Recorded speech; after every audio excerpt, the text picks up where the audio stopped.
OK, pour enregistrer le message. Et bien, quand je commençais à trouver l'importance d'enregistrer tous nos messages, mon ami, c'est vrai, dans le monde, nous avons connu, nous avons eu à avoir des amis. Et ce soir, je viens te présenter un ami qui est différent. Un ami qui ne part pas dormir chez eux. Un ami qui choisit son adresse dans ton cœur. Un ami qui choisit son adresse en toi. L'amitié, c'est l'une de relations qui est très appréciable.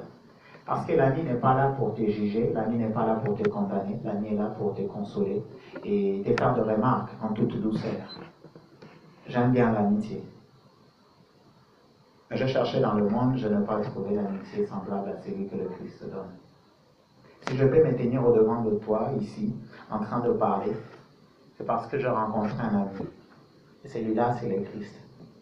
Je ne peux pas nier que le Christ nous a présenté le Saint-Esprit et en même temps nous tissons l'amitié avec le Saint-Esprit et le Saint-Esprit représente le Christ et le Père dans nos vies. C'est lui qui nous explique qui est le Père. Donc quand tu tisses l'amitié avec le Saint-Esprit, sache-le qu'en même temps tu es en train de tisser l'amitié avec le Christ. En même temps tu es en train de tisser l'amitié avec Dieu. Le monde nous a offert des amis, mais qui n'ont pas pu nous aider complètement. Même nos parents n'ont jamais été en mesure de nous aider comme il se doit. La plupart de nous, déjà ici, nos parents ne sont pas là. Quand il fait froid, quand nous tombons malades, ce n'est pas nos parents qui nous accompagnent à l'hôpital. Aucune de relation que tu pourras avoir va dépasser celui de l'amitié avec le Christ. Vous savez, c'est très important de prendre le Christ maintenant comme étant l'ami. Parce que c'est en ce moment-ci qu'il ne s'élève pas pour juger ou pour condamner. Mais viendra le temps où il va juger. Où cette amitié-là, ce ne sera pas probable de le recevoir. C'est maintenant que nous pourrons tisser cette relation d'amitié, cette relation d'intimité. Ce n'est que maintenant. Nous sommes appelés à nous efforcer. L'amitié avec Jésus-Christ, c'est la meilleure des choses.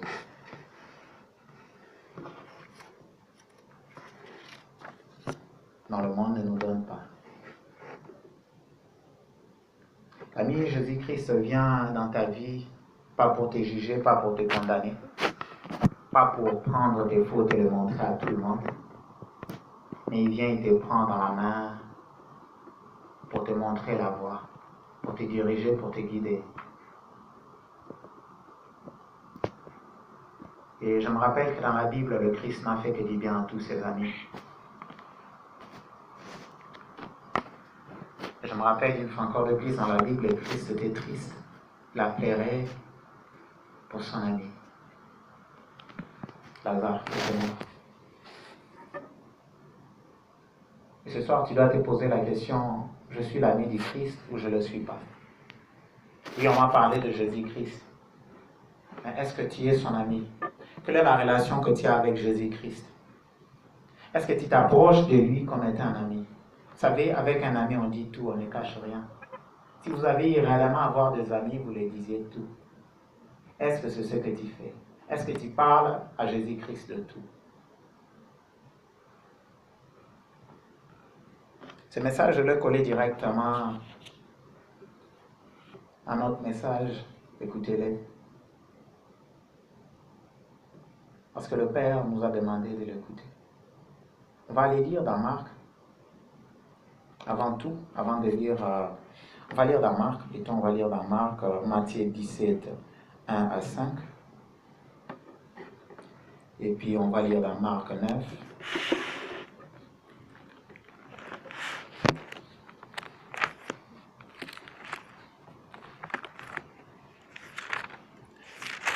Matthieu 17.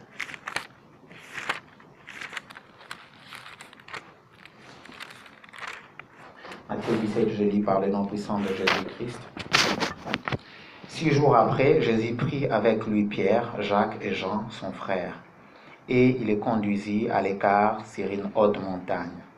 Il fit transfigurer devant eux, son visage resplendit comme le soleil, et ses vêtements devinrent blancs comme la lumière. Et voici Moïse et Élie leur apparurent et s'entretenant avec lui. Pierre, prenant la parole, dit à Jésus, « Seigneur, il est bon que nous soyons ici. Si tu le veux, je dresserai ici 3 tentes, une pour toi, une pour Moïse, une pour Élie. » Comme il parlait encore, une nuée lumineuse le couvrit, et voici une voix fit entendre de la nuée. Ces paroles, celui-ci est mon fils bien-aimé, en qui j'ai mis toute mon affection. Écoutez-les. J'ai directement collé le thème, mon ami, un peu à cet aspect des choses qui est souligné dans Matthieu 17, dont Dieu lui-même recommande à ces 3 personnes de pouvoir écouter Jésus-Christ. Vous savez, l'ami, on l'écoute. L'ami, on prête attention à lui. J'aime bien le fait que c'est le Père lui-même qui est présent. Comme nous voyons dans Marc 9, 6 à 7, car il ne savait que dire. Le froid les ayant saisis, une nuée vint le couvrir, et de la nuée sortit une voix. Celui-ci est mon fils bien-aimé. Écoutez-les. On va continuer à lire. Marc 14, 32 à 33.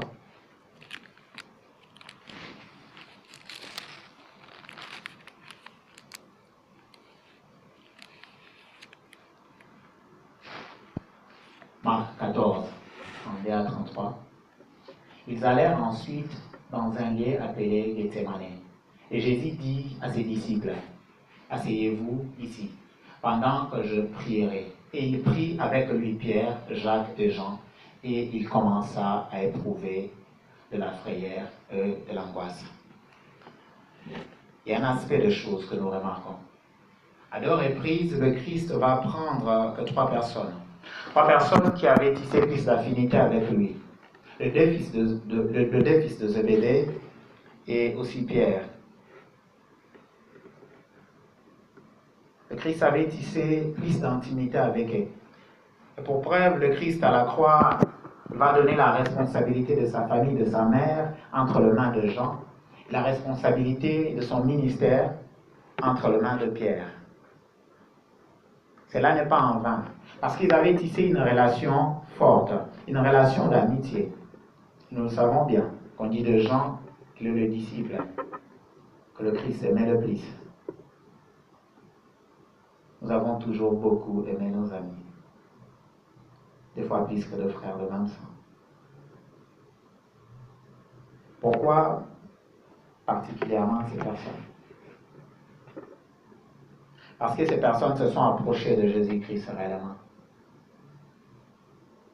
Parce que ces personnes se sont dit, oui, c'est notre Seigneur, c'est notre Maître, mais se sont approchées plus de lui par rapport aux autres. Certes, on ne va pas aller plus loin, chercher beaucoup de différences entre les 3 et le 9 autres. Mais ils étaient des amis. Nous pourrons lire dans Jean 15, 13, 14.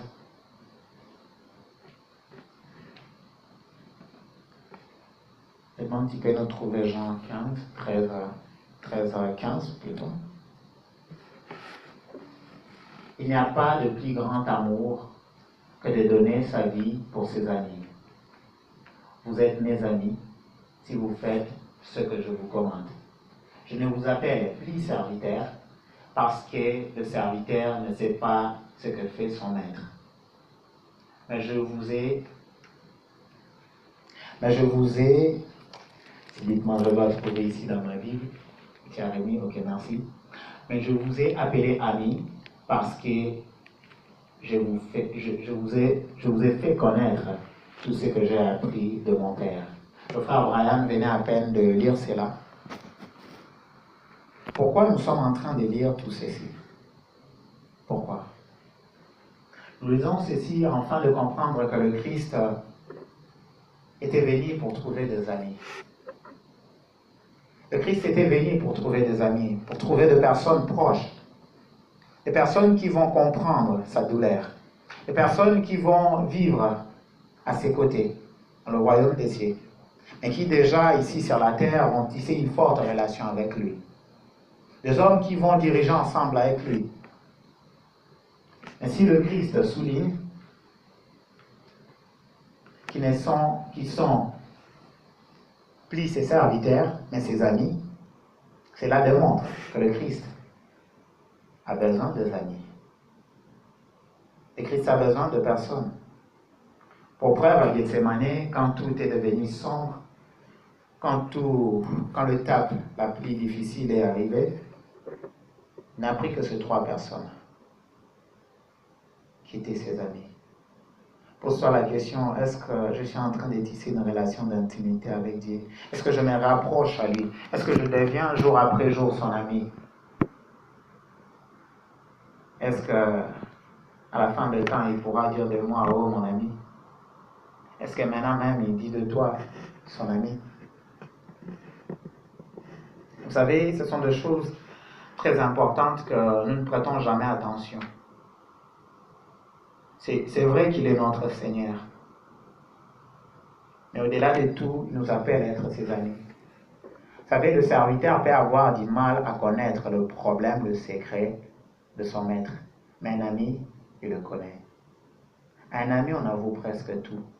Le dégât qu'on a fait et qu'on n'a jamais pu le dire aux parents, mais un ami, on peut le dire. Vers un ami, on se sent en sécurité. Le Christ n'est pas venu simplement chercher de serviteurs. Tu sais, si tu es avec lui dans la relation de serviteur, sache-le qu'il fait de toi plus. Il fait de toi plus. Vous savez, quand un ami souffre, tu peux le voir clairement. Mais quand tu es serviteur et que ton maître souffre, tu peux avoir du mal à remarquer cela. Il peut avoir du mal à te payer ton salaire. Il va aller dans une banque et puis il va emprunter de l'argent, il te paye. Et Christ a besoin que tu puisses commencer à comprendre sa douleur. Et tu puisses commencer à le connaître plus. Que tu t'approches de lui. Le venu sur la terre, il a commencé à chercher des amis. Es-tu réellement son ami? Si tu ne l'es pas, ce soir, je prie le bon Dieu que tu puisses commencer à les devenir. Je prie le bon Dieu que tu puisses commencer à les devenir. C'est mieux d'être l'ami de Jésus-Christ, c'est mieux d'être l'ami de Dieu. Tu vas comprendre sa douleur, tu vas comprendre qu'est-ce qui ne va pas réellement sur cette terre. Vous savez, à la normale, cette salle devrait être remplie. À la normale. C'est parce qu'il y a moins d'amis que ce n'est pas rempli. On nous a dit ici, on va parler de Jésus-Christ. Ils ne sont pas là. Ils sont en train de faire autre chose. Parce qu'ils ne se rapprochent même pas à tisser une relation avec Dieu. Nous ne serons jamais à mesure de présenter le Christ comme il se doit si nous ne tissons pas une relation d'amitié avec lui. Si nous ne tissons pas une relation d'amitié avec lui, nous ne saurons jamais le présenter comme il se doit. Nous ne saurons jamais porter le fardeau qu'il a.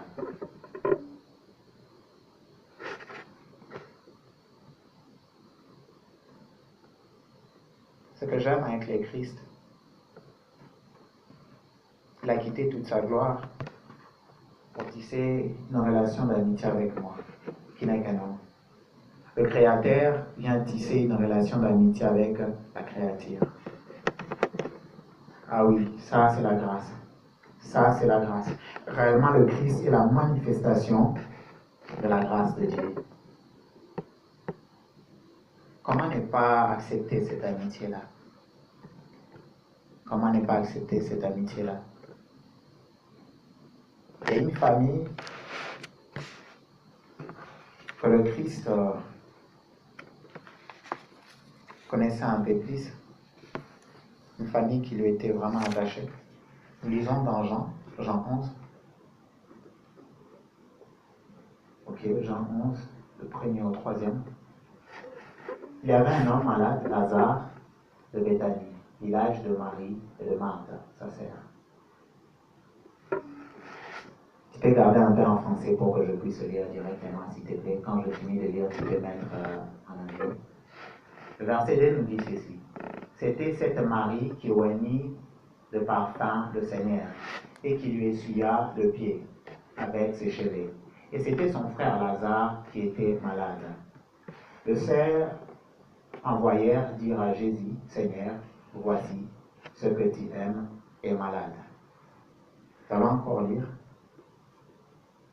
35. On peut prendre à partir de 37 plutôt. Prenons 37.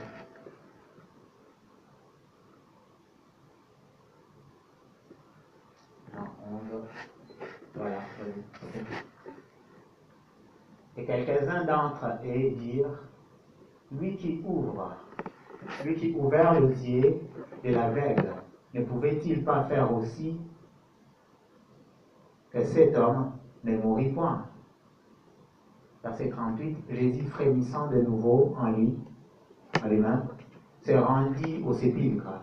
C'était une grotte, et une pierre était placée devant. Jésus dit, ôtez la pierre. Marthe, la sœur du mort, lui dit, Seigneur, il sent déjà, car il y a 4 jours qu'il est là. Avant ça, il y a au verset 5, le Christ est en train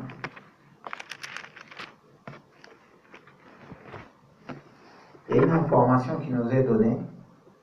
Peut-être qu'à première vue, nous aurons du mal à comprendre que Marthe, Marie,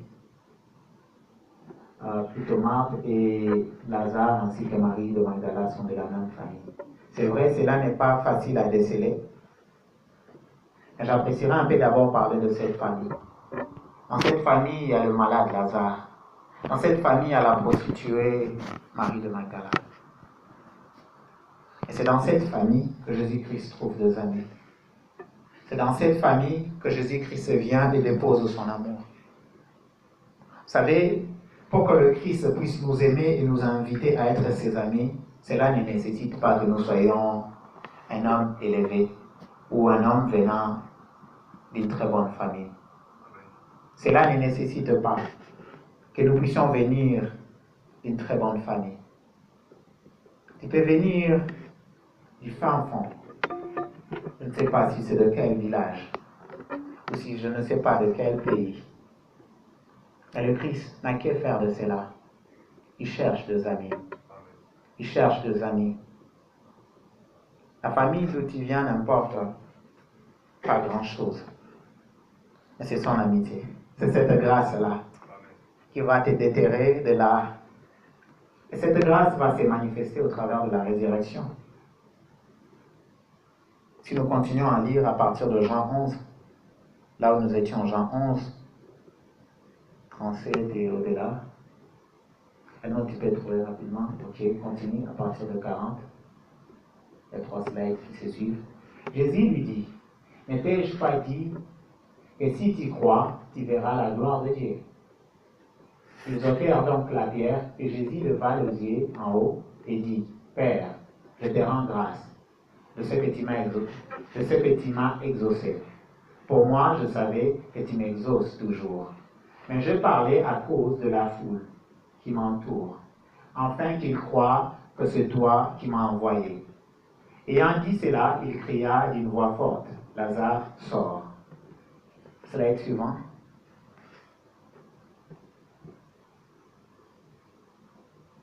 Et le mort sortit, les pieds et les mains liés de bandes, et le visage enveloppé d'un linge. Jésus leur dit, déliez-le, et laissez-le aller. Vous savez ce que le Christ fait dans la vie? Si tu tisses réellement une relation d'amitié avec lui, si tu t'approches de lui, il te délie de tout. Il met tout de côté. Tout ce qui pouvait t'empêcher d'entrer dans la présence de Dieu. Tout ce qui pouvait t'empêcher de vivre encore de nouveau la gloire de Dieu. À cause de cette amitié-là, le Christ est prêt, n'ayant pas peur de la foule. Parce que cette même foule, ayant le lapider et à lancer de pierre sur lui, il va venir affronter cette même foule à cause de Lazare qui est son ami. Si tu es l'ami de Jésus-Christ, si tu travailles pour tisser une relation d'amitié avec lui, il sera toujours là pour toi. Au début, j'avais dit qu'il est là 24 heures sur 24 heures.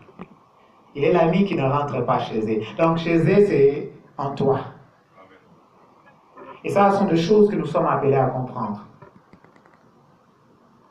Il habite en toi. Il est avec toi 24 heures sur 24 heures. Il est l'ami fidèle. Il est l'ami qui n'abandonne pas. S'il n'a pas abandonné Lazare, sache-le qu'il ne va pas aussi t'abandonner. Sache-le qu'il ne va pas aussi t'abandonner. C'est à toi de te poser la question, ai-je accepté l'amour de Jésus-Christ? Ai-je accepté son amitié qu'il me propose durant ces temps? Parce que après, quand tu vas mourir, cette amitié-là ne viendra plus à toi. Cette amitié-là, c'est maintenant. Cette amitié-là, c'est maintenant. Ce que j'aime avec Jésus-Christ, pour tisser une relation d'amitié avec lui, il n'a pas besoin que tu puisses être saint. Il commence à te prendre quand tu es dans le péché, t'amenant petit à petit à quitter le péché.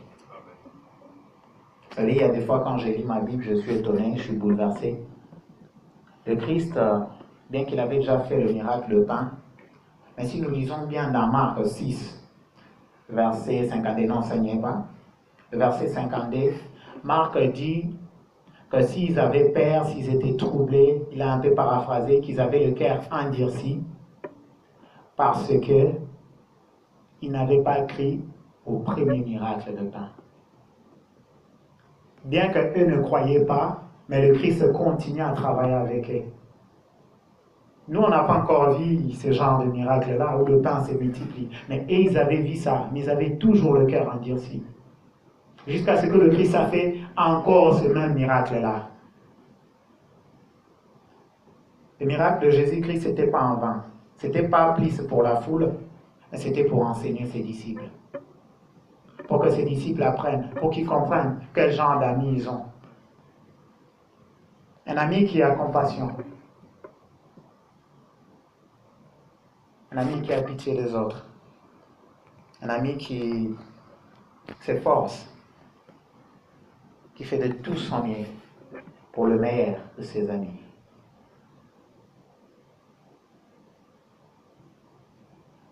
Donc que ce soir, cette amitié-là nous est accordée. Ce soir, nous pourrons encore saisir cela. Nous pourrons encore saisir cette opportunité de devenir son ami, de s'approcher de lui, de commencer à tisser une forte relation avec lui, de passer beaucoup de temps dans la prière. Vous savez, qu'est-ce qui se passe? Pourquoi beaucoup de personnes ne passent pas beaucoup de temps dans la prière? Juste parce qu'ils n'ont pas tissé une relation d'amitié avec le Christ, avec le Saint-Esprit et avec Dieu. Avec ton ami, tu peux parler au téléphone, parler jusqu'à 2 heures. Tu peux parler même, tu parles même jusqu'à fatiguer.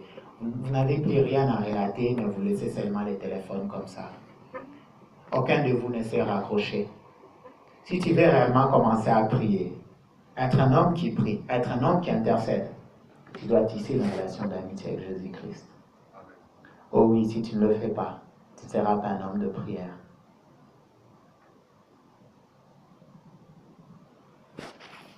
Ce n'est pas en vain que le Christ a pris les 3, Pierre, Jacques et Jean, les a amenés avec lui. Il les a permis de voir ses larmes, le grimement de sang.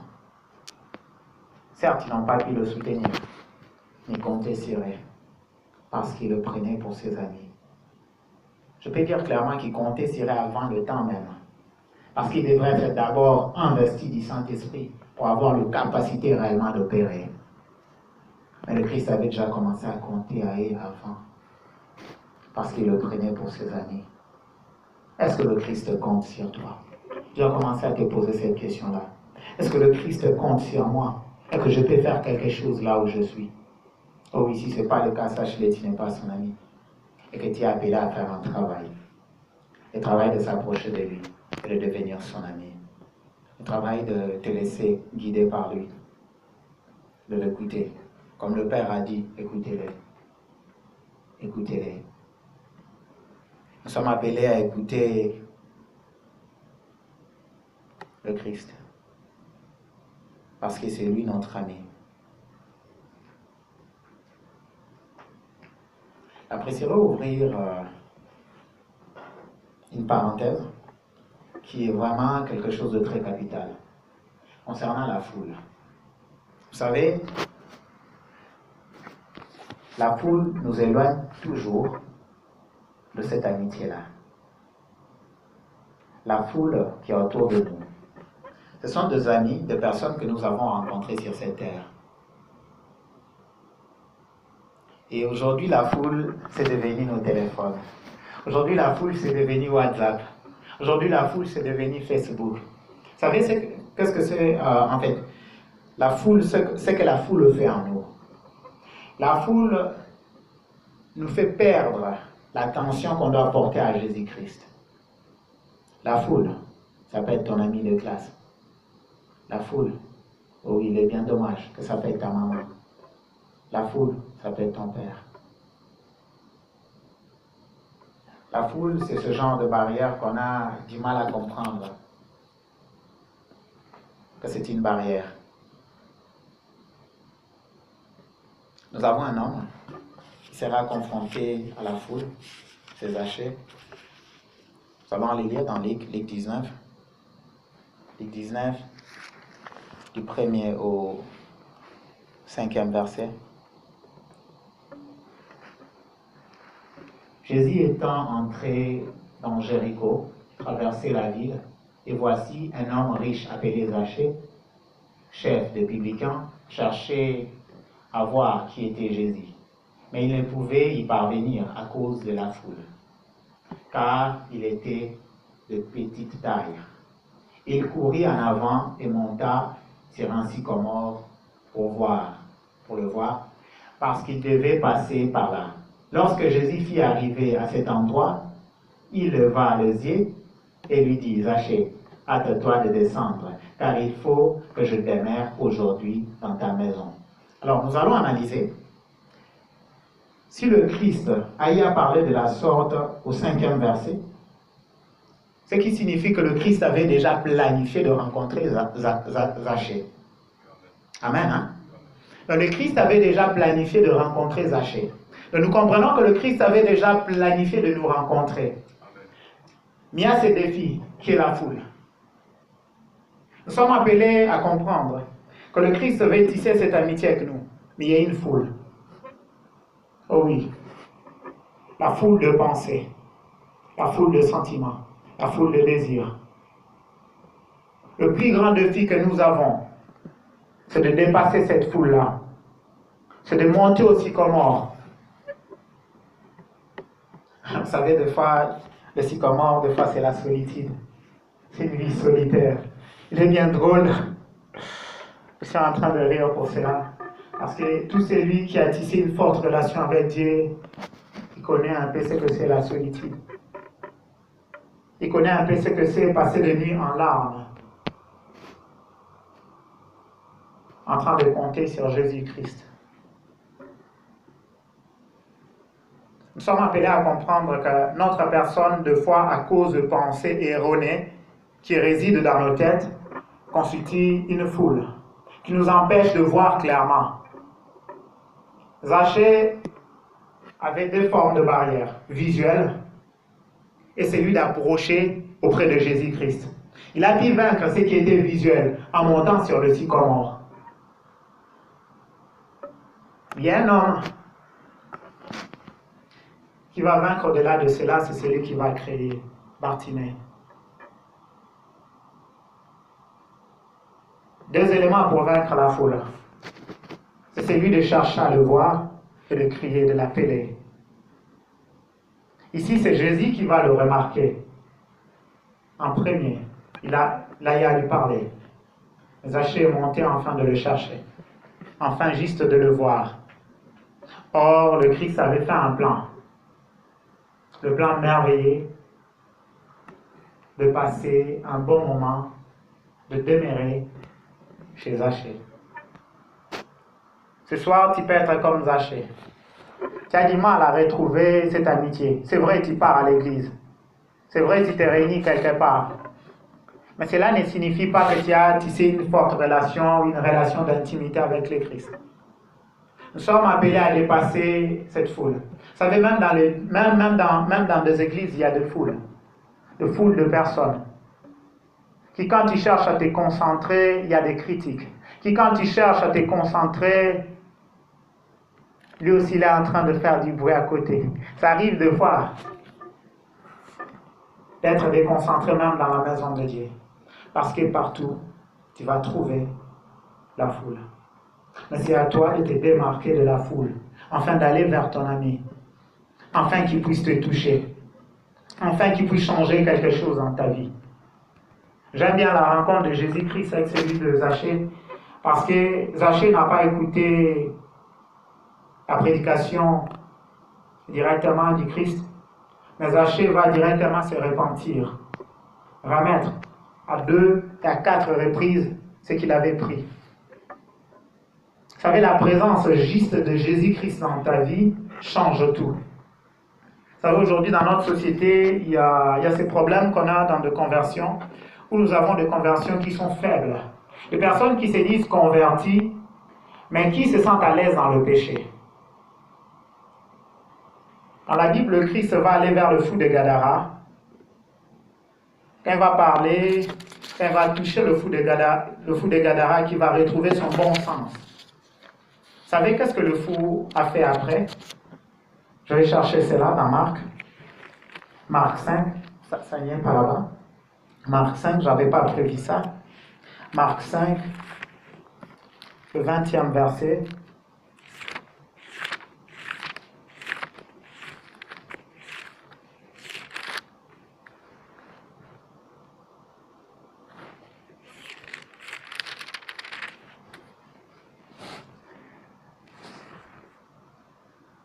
Je vais lire le premier verset et le deuxième, et puis je vais aller lire le 20e. Ils arrivèrent à l'autre bord de la mer, dans le pays des Gadaréniens. Aussitôt Jésus fit hors de la barque, il vint au-devant de lui un homme sortant de sépulcre et possédé d'un esprit impur. Le verset 20 nous dit ceci.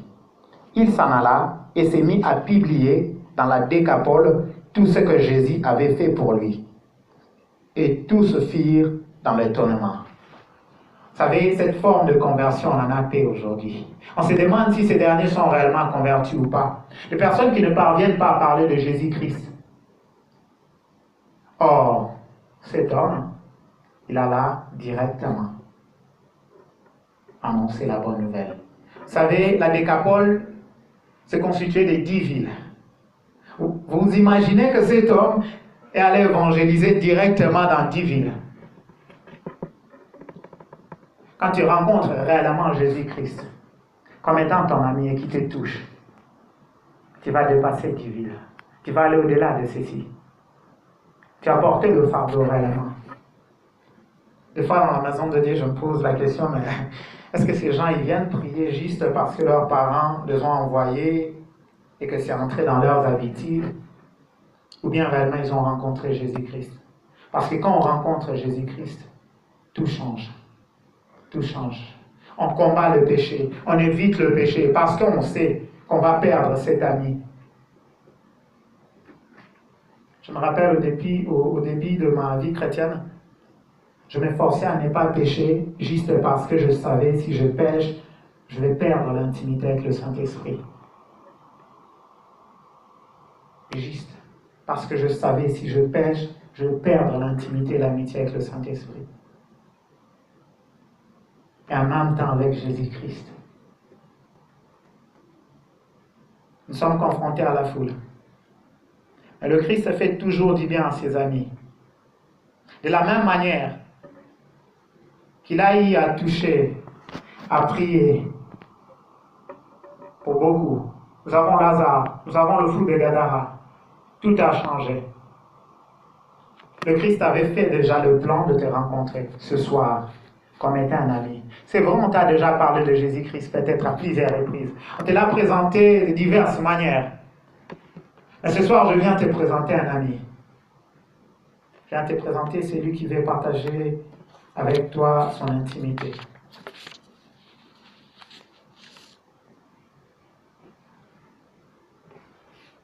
J'espère que tous ensemble, nous avons compris un peu concernant la foule.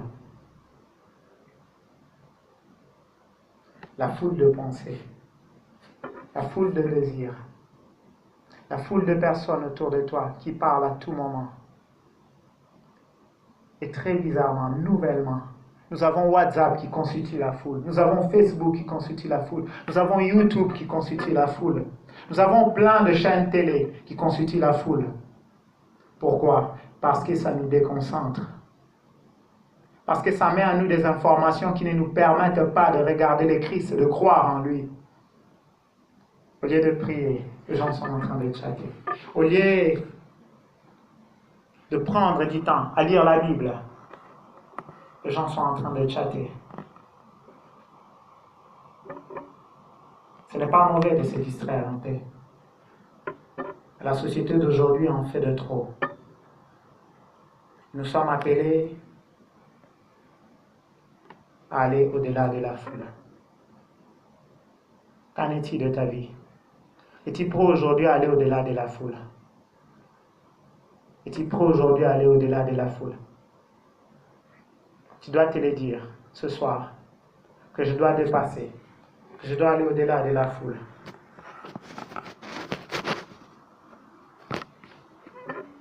Dieu t'a envoyé ton frère aîné, ou autrement je dirais, c'est lui donc qui doit devenir ton frère aîné si tu n'es pas encore né de nouveau. Il est venu comme un ami. Ce soir, c'est Jésus-Christ. Il est venu comme un ami. Je vais tisser cette amitié-là avec toi. J'apprécierais aussi parler du résultat que ça donne. Cette amitié-là. À part de guérison, à part de miracles, à part un changement profond dans ta vie, il y a aussi un fardeau qui vient automatiquement si tu t'approches de lui. Nous allons aller lire dans Apocalypse. Apocalypse 10.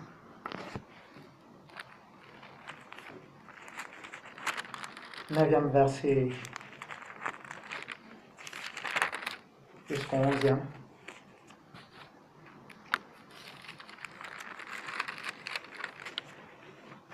Je lis par le nom puissant de Jésus-Christ. Et j'allai vers l'ange en lui disant de me donner le petit livre. Et il me dit, prends-le et avale-le. Il sera amer à tes entrailles, mais dans ta bouche il sera doux comme du miel. Je pris le petit livre de la main de l'ange et je l'avalai. Il fit dans ma bouche doux comme du miel, mais quand je l'y avalai, mes entrailles furent remplies d'amertume. Puis on me dit, il faut que tu prophétises de nouveau sur beaucoup de peuples, de nations, de langues et de rois. Vous savez, je croyais que ces textes n'avaient trait qu'au Nouveau Testament. Et pas plus tard que hier, j'ai eu à trouver la même chose dans le livre d'Ézéchiel. Nous allons aller lire dans Ézéchiel. Ézéchiel, le chapitre 2. Et toi, fils de l'homme, écoute ce que je vais te dire. Ne sois pas rebelle, comme cette famille de rebelles. Ouvre ta bouche et mange ce que je te donnerai. Je regardai et voici, une main était étendue vers moi et elle tenait un livre, un rouleau. Il le déploya devant moi et il était écrit en dedans et en dehors de lamentations, de plaintes, de gémissements, il était écrit. Chapitre 3. Le premier verset au troisième, je vais lire. Il me dit, fils de l'homme, mange ce que tu trouves. Mange ces rouleaux et va. Parle à la maison d'Israël. J'ouvris la bouche et il me fit manger ces rouleaux. Il me dit, fils de l'homme, nourris ton ventre et remplis tes entrailles de ce rouleau que je te donne. Je le mangeai et il fit dans ma bouche doux comme du miel. J'aime bien cette ressemblance, doux comme du miel. Vous savez, quand tu t'approches du Seigneur et que tu deviens son ami, ou bien quand il te choisit, il te fait d'abord manger ses livres. Ces livres en même temps représentent sa parole, Ces livres en même temps représentent beaucoup de plaintes, beaucoup de gémissements, beaucoup de douleurs. En soi, le Seigneur partage avec toi sa douleur. C'est à quoi il veut amener un changement. Si tu deviens réellement l'ami du Seigneur, il va te donner ses rouleaux, il va te donner ses livres. Afin que tu prophétises, afin que tu parles de sa part. En soi, prophétiser, en quelque sorte, c'est prononcer la bonne nouvelle, c'est proclamer. Vous savez, quand nous lisons la Bible, nous trouvons que c'est merveilleux, c'est génial. Mais avec le temps, nous progressons. Cette Bible reste géniale, c'est doux. Mais nous voyons tous ces mondes qui vont périr en face de nous. Auparavant, tu ne pouvais pas remarquer cela. Mais quand tu deviens son ami et qu'il te donne sa douleur, tu commences à comprendre et tu as mal. Oh oui, je ne sais comment expliquer deux fois. Vous savez, si nous organisons ces genres de conférences, c'est pour le salut des âmes. Pourquoi?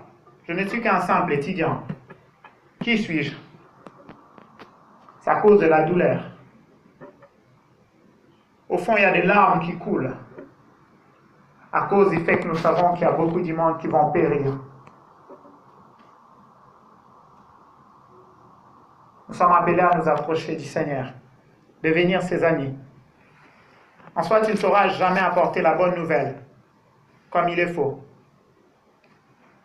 avec le sentiment positif et le fardeau de salut des âmes, si tu ne deviens l'ami de Jésus-Christ. On peut beau te dire, va évangélise. On peut beau te dire, invite, fais ceci, cela. Mais si tu n'as pas le fardeau en toi, tu ne sauras rien faire.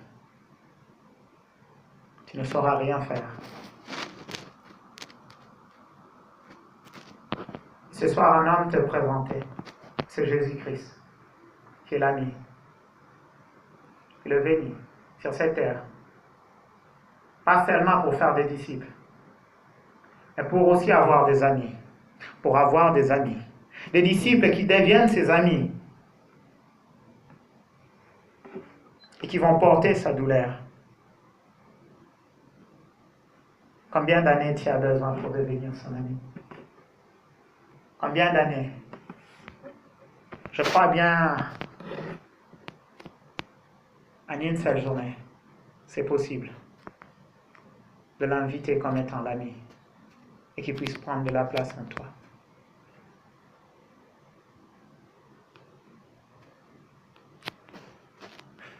Je me rappelle d'un message que j'avais reçu sur Internet d'un pasteur dénommé Michael Lebeau et qui prêchait sur l'amitié. Le thème, c'était Saint-Esprit, mon ami. C'est vrai, nous parlons de Jésus-Christ, mon ami, en même temps du Saint-Esprit, en même temps de Dieu. Le jour que j'avais suivi ces messages-là, je me suis agenouillé et j'ai prié. J'ai imploré l'amitié du Saint-Esprit, l'amitié de Dieu. Et tout a changé dans ma vie. Abandonner le péché, c'était devenu simple. Parler de lui est devenu la meilleure des choses. Qu'en est-il de ta vie? Et ce soir, je vais t'inviter à demander son amitié. Je t'invite à t'élever. Et si parmi nous, il y a des personnes qui ne sont pas converties, je vous invite à venir devant.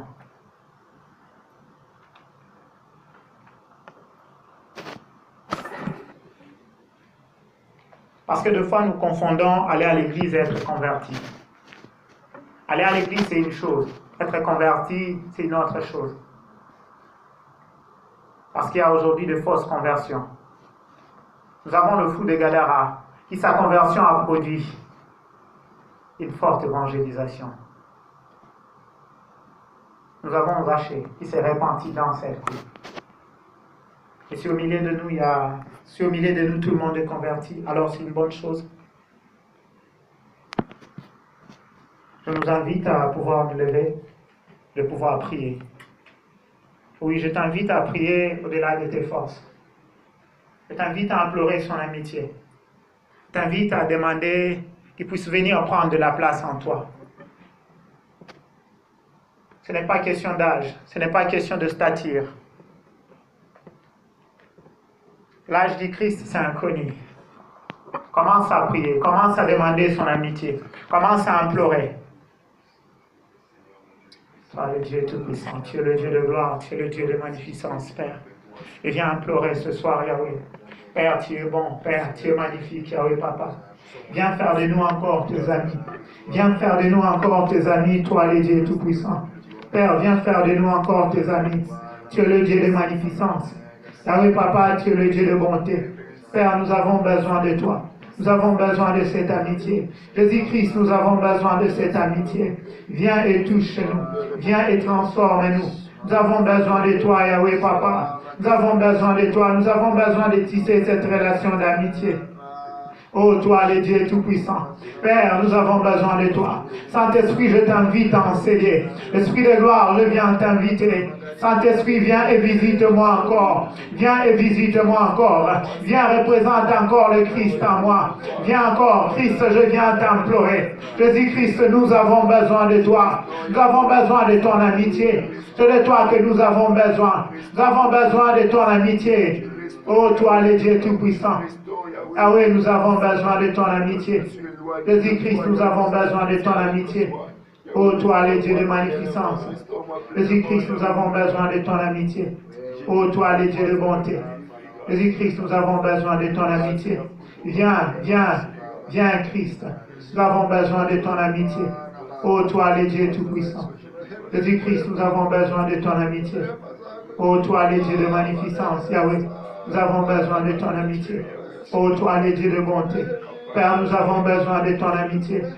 Oh, toi, le Dieu Tout-Puissant, Père. Nous avons besoin de ton amitié.